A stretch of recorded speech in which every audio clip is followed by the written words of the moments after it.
行咗咁多年，其實你會覺得邊啲客係最多人接受嘅咧？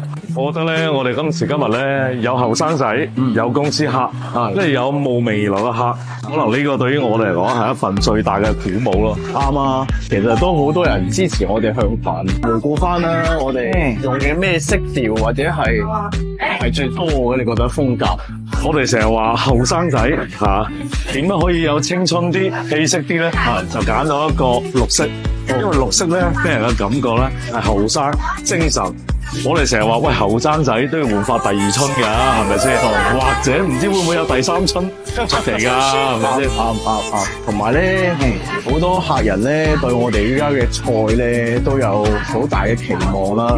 依家目前你覺得邊啲菜係最受歡迎嘅咧？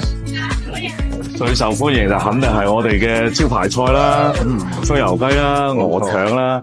我哋成日話粵菜最緊要係保留嘅核心靈魂，係都要去創新，有匠心精神之餘，仍然都要去堅持努力去改革。我相信咁先係一個讓大家都喜歡嘅真正嘅粵菜。